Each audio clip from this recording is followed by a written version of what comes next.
everyone, and welcome to Shell Point Today for Thursday, May the 5th. I'm Rich Nation. And I'm Mary Kay Grimaldi. On today's program, Teri Kollath will give us a preview of what to expect in the Academy class called Anatomy of Words. And the Legacy Foundation will recap the Men's Business Leadership Breakfast that took place last week. But first, you won't want to miss the Mothers, Tea, and Fashion Show in the Grand Cypress Room at 2:30 tomorrow. This is the second annual event that's held to celebrate all Shell Point mothers.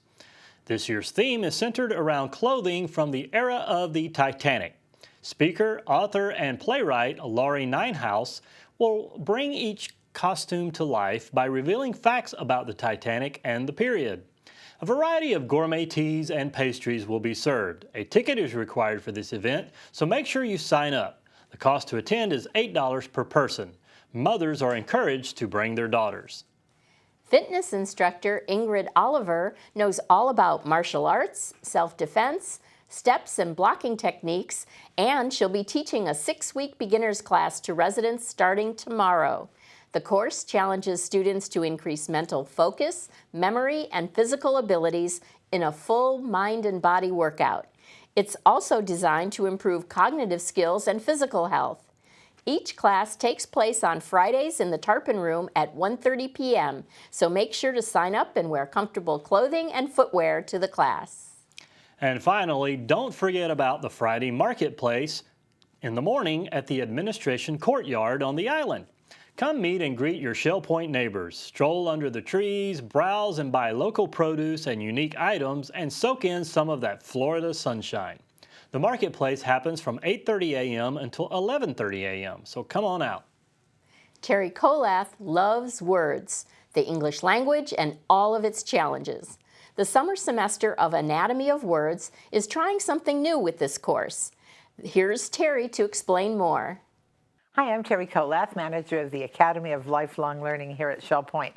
And I love words. I love the English language and all of its challenges. And if you do too, maybe you would like to attend the Anatomy of Words classes on Monday mornings, especially this summer semester when they're trying something very, very new. They're going to use an excerpt from a Great Courses program, and they're going to discuss this excerpt afterwards all together as a group.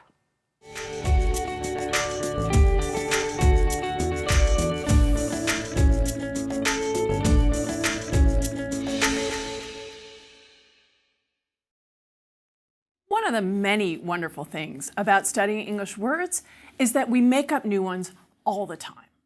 For example, flexitarian. Do you happen to know any flexitarians?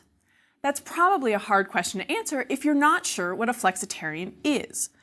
This is a relatively new word created in the last decade, and you may be able to guess at its parts. It is flexible plus vegetarian, defined as a vegetarian who occasionally eats meat, or as I like to put it, a vegetarian who eats meat when convenient. This word was voted the most useful word of the year in 2003 by the American Dialect Society. It captures a new dietary approach and a cultural shift in attitudes about food. Now, if you didn't know this word before, you may now be thinking, I know people like that. Or perhaps, I am a person like that. I just never had a word for it. So flexitarian is a playful new word, but one that serves a real purpose in the language. The Word of the Year vote is an actual vote. Every January, the American Dialect Society Conference meets, and we vote on the Word of the Year. And I'm one of the folks who votes. In fact, anyone who attends the conference is allowed to vote, as well as participate in the usually very lively debate about new words that we have. And I'll tell you a bit about that vote in a few minutes, but first, let me introduce myself. My name is Ann Curzan, and I have loved language since I was a kid. I think that my very peculiar talent at Boggle may have been my first sign that I would spend my life studying language. I started learning foreign languages in junior high school, and over the years I've acquired a range, from French and Latin to Russian and Chinese. And then in college, I discovered linguistics, and I completely fell in love. Here was a field, the systematic study of language, that allowed me to study the structure of language and the history of language. And it let me understand all those quirks that we see and hear in the language every day. At the University of Michigan, I study and teach the history of the English language, which means that I spend my days thinking about how the language works and how it changes over time. And as I move through the world, I notice all the changes in English that are happening all around me. For example, the creation of Google, first as a noun and then quickly becoming a verb, so we were Googling things. I hear height. I notice the recent use of troop to refer to a soldier.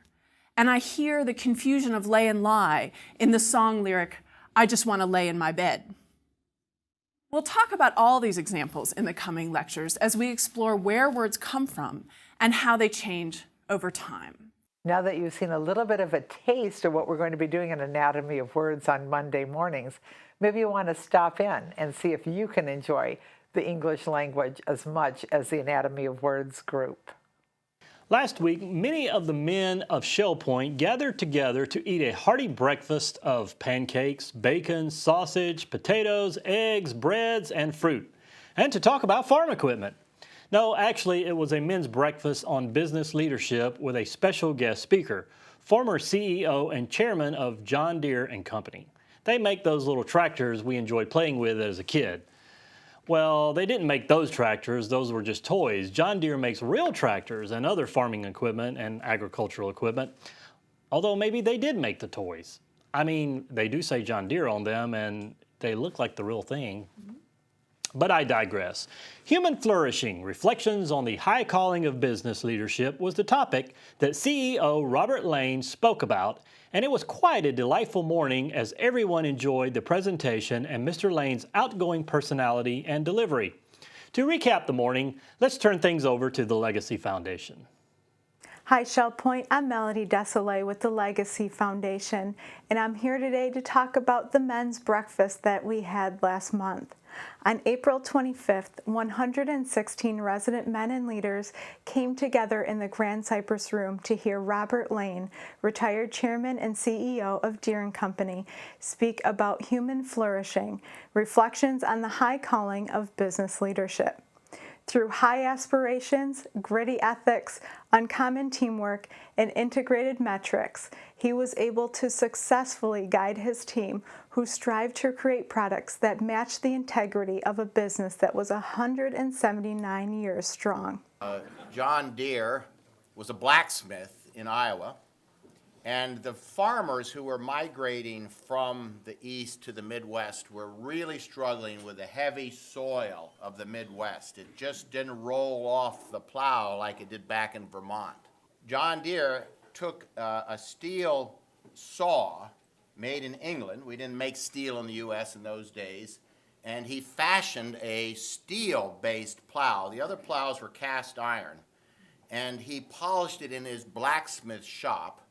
And when he put it in the soil of the Midwest, the soil just rolled off the plow. Now, John Deere realized that he had really innovated a great product, and he, of course, started to sell it to his neighbors. And he put a motto on that product, which we still use to this day. It wasn't "Nothing runs like a deer," because as you already learned, that didn't come until the 1970s. The motto that he put on, which we still use, if you go to every factory, I think, is it Julie Bond?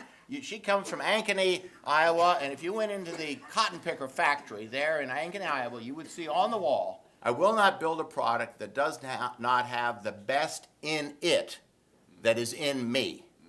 Okay, so therefore he translated what was in him as a gift, a wonderful concept of calling, really, to transferring the best of him into the product. And we still, to this day, use that motto, always wanting to make these products better and better.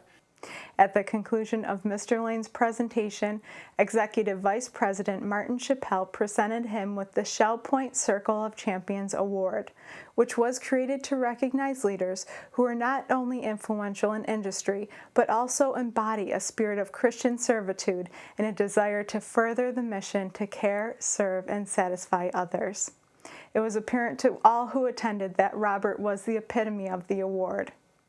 Our men dined on a breakfast buffet fit for a king, provided by Sabal Catering Company by Bailey's, in a room completely inspired by the traditional bright green and yellow John Deere colors.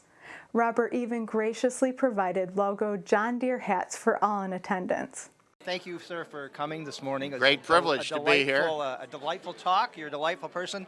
And I have to say I'm delighted to hear about a corporate culture that's concerned with the how. Because, you know, really our national corporate culture seems to be a culture of corruption, if you will, in a lot of companies. So it was very encouraging to hear about that. Well, thank you very much. And I know you're very invested in Shell Point with your family. And Yes, so forth. yes. Both my mother and father moved here, and my mother still lives here.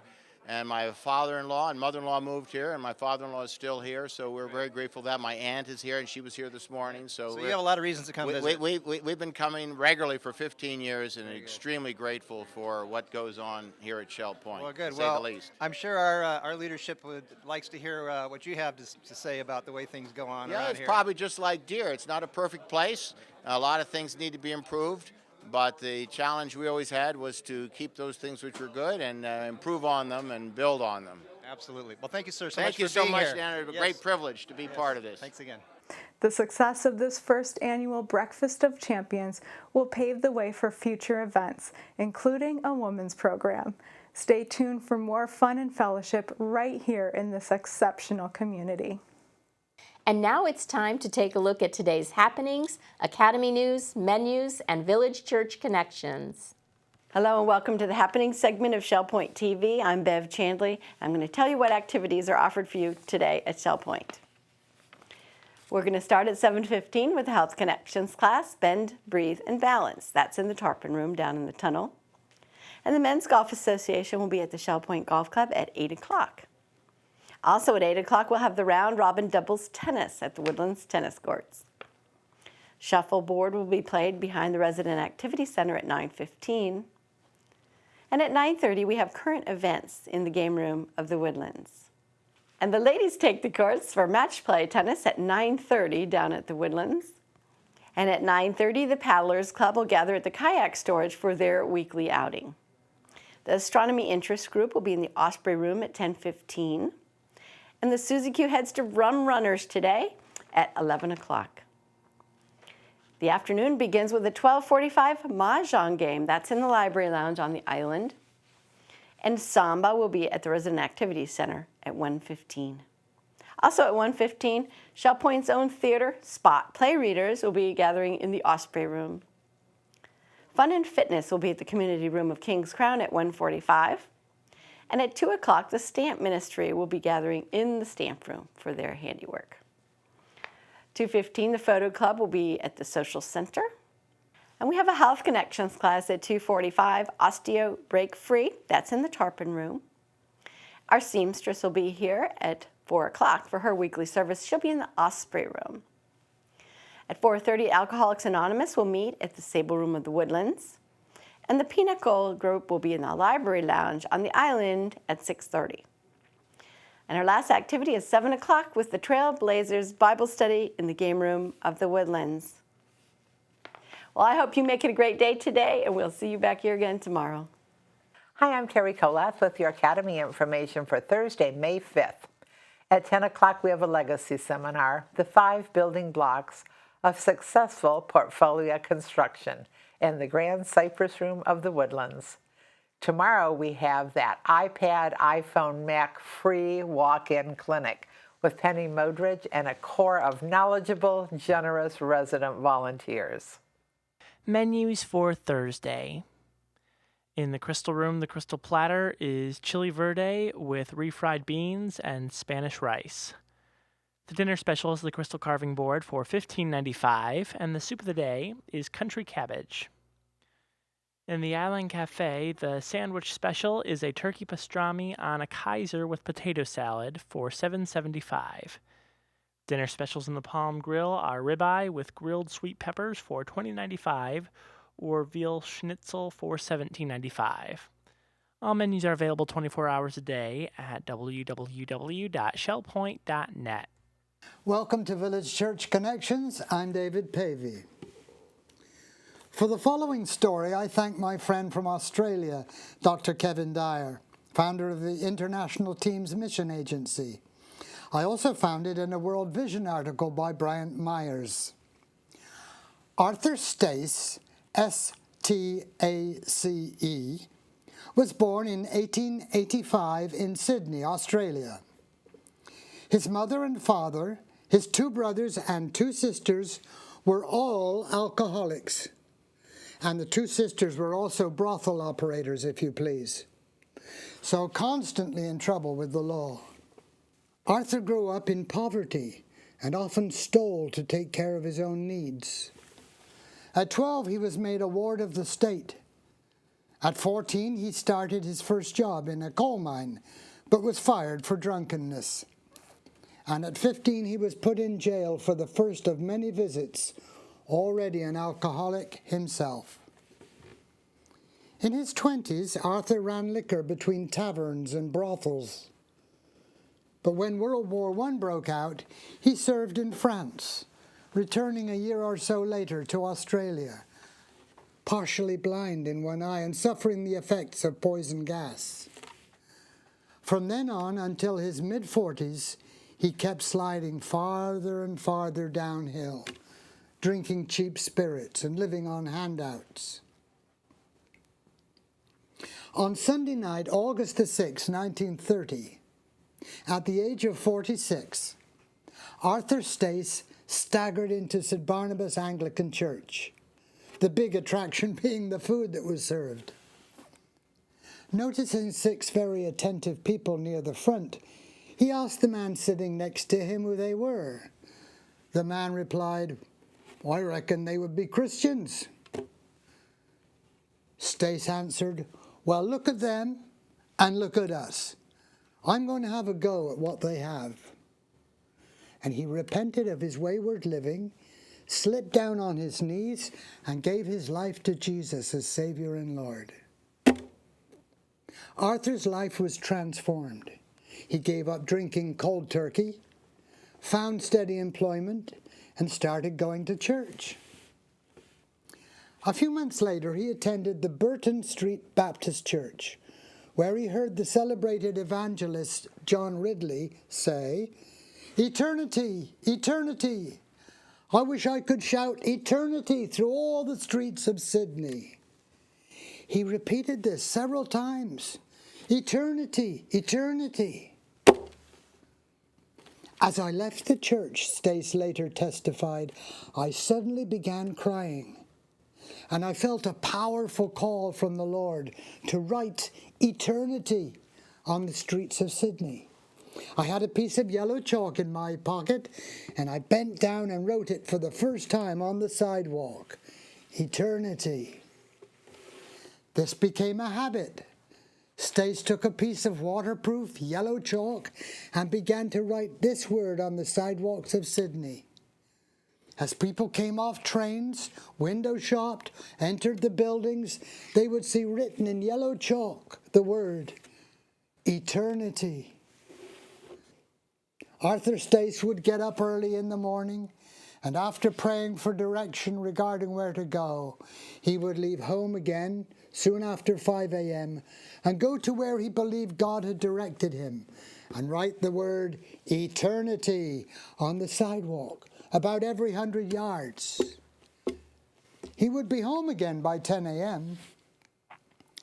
The one-word message could weather 3 to 6 months before wearing out.